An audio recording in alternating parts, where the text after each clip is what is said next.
తర్వాత శైలజానాథ్ గారు కాంగ్రెస్ పార్టీలో ముఖ్య నేత, మీరు కూడా తెలుసు, సమైక్యాంధ్ర ఉద్యమంలో చాలా యాక్టివ్గా పనిచేశారు ఆయన. సో ఆయన వైఎస్ఆర్ కాంగ్రెస్ పార్టీలో రాడు. ఇప్పటివరకు మన వైఎస్ఆర్ కాంగ్రెస్ పార్టీ నుంచి అవుట్ గోయింగే చూశారు. బహుశా ఇది ఫస్ట్ ఇన్కమింగ్ అనుకుంటా. సో దీని ఇంపాక్ట్ ఎలా ఉంటుంది?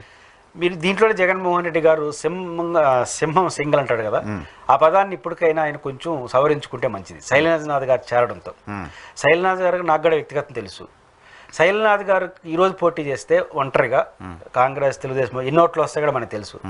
అలాంటి శైలనాథ్ గారు పార్టీ జరిగితే ఒక అద్భుతం జరిగిపోతుంది. ఎందుకు సమాజానికి వెళ్తా ఉంది?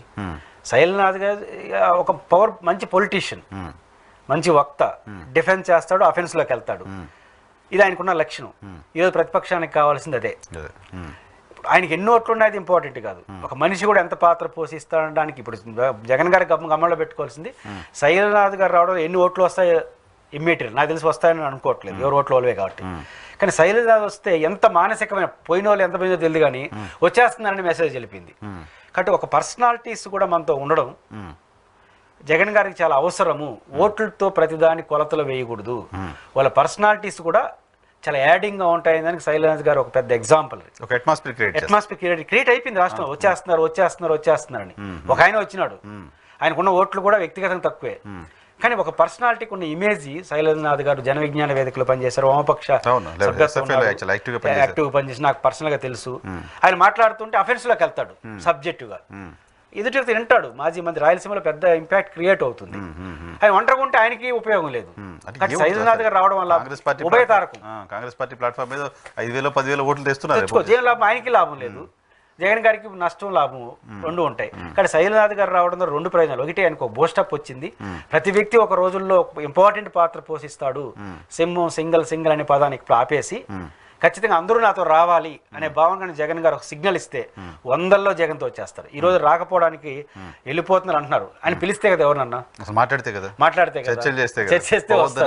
ఆపితే. కాబట్టి జగన్ గారు ఓపెన్ చెప్తారు కదా, మా డోర్లు ఓపెన్ చేస్తే వైసీపీ ఖాళీ అవుతుంది అంటున్నారు. నాకు తెలియదు కానీ అధికార పార్టీ జగన్ డోర్లు ఓపెన్ చేస్తే ఎవరు ఖాళీ గారు కానీ ఆయనది మాత్రం నిండిపోతుంది. అధికార పార్టీ నూరు కాలు కానీ నిండిపోతుంది. కాంగ్రెస్ నుంచి చాలా మంది రాజకీయాలు ఉండరు, నిండిపోతుంది. ఆ ఓపెన్ డోర్ పాలసీ కానీ ఆయన అమలు చేస్తే సిపిఐ సిపిఎం లాంటి పార్టీలు మీతో కలుస్తాయి. కరెక్ట్. కాంగ్రెస్ కూడా కలవక తప్పదు. వీళ్ళందరూ కలిస్తే ఒక శర్మిలా గారు అనే పర్సనాలిటీ తప్ప మీరందరూ వాళ్ళని కలుస్తారు. సింహం సింగల్ కట్ చేసుకొని డోర్లు ఓపెన్ చేసేస్తే ఇల్లు నిండిపోతుంది. ఈ బహుముఖ నాయకత్వం వస్తుంది. జగన్ గారు చెత్త మారిపోయినాడు కదా, మార్పును కోరుతారు కదా కేడర్ కూడా. కాబట్టి వీళ్ళందరూ మమేకం అవడం జగన్ గారికి ఇది ఒక పెద్ద మోరల్ అచీవ్మెంట్గా అయితే నేను చూస్తాను.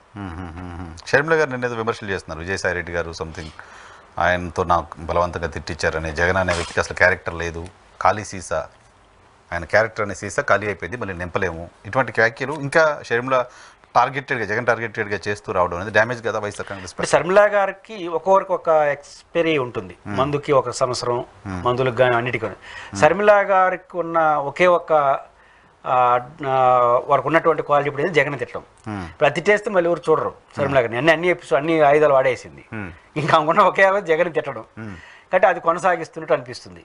ఇప్పుడు సాయిరెడ్డి గారు విమర్శించారు, జగన్ గారి కన్నా ఎక్కువ విమర్శించేసినారు. అసలు జగన్ గారికి మిమ్మల్ని ఏం అనలేదులే, పక్కలో అన్నారు. సరే అనిచ్చారు అనుకుందాం కాసేపు, వాళ్ళ పార్టీ కాబట్టి. అంటే విజయసాయి రెడ్డి గారు చాలా తీవ్రంగా విమర్శించారు. విజయసాయి రెడ్డి గారు రాజీనామా చేసి మీ దగ్గరకు వచ్చిన వెంటనే విజయసాయి రెడ్డి గారు మంచోళ్ళు అయిపోతే ఇంకా దానికి అర్థమే ఉంది. కాబట్టి శర్మిల గారు పర్సనల్ టార్గెట్ తప్ప ఇంకేం పెట్టుకోవట్లేదు.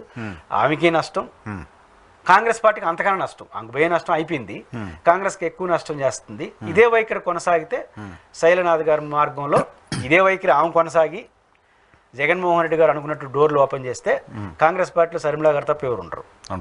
ఆయన డోర్లు ఓపెన్ చేయాలి, ఈ వైఖరి మార్చుకోకుండా ఉండాలి. ఈ రెండు జరిగితే మాత్రం కాంగ్రెస్ పార్టీలో అందరూ శైలనాథ్ గారు పోవడం ద్వారా శైలనాథ్ గారు గ్యాప్ ఫిలప్ చేస్తాడు. ఎందుకంటే ఎలా వీళ్ళందరూ చేర్చుకోవాలి, నువ్వు కొంచెం దబాయించే నేచర్ ఉంది కదా, పట్టుబట్టి ఇన్ఫ్లుయెన్స్ చేస్తాడు. అంటే ఇంత ఖాళీ ఉంది మీరు రెడీగానే ఆయన చేస్తాడు. అంటే రెండు జరిగితే మాత్రం కాంగ్రెస్ ఖాళీ కావడం తప్ప ఇంకోటి ఏముండదు. అది కాంగ్రెస్ స్వయంకృతాపరాధం అవుతుంది. సో చూడాలి ఆయన మరి మారుతారా లేదా అని.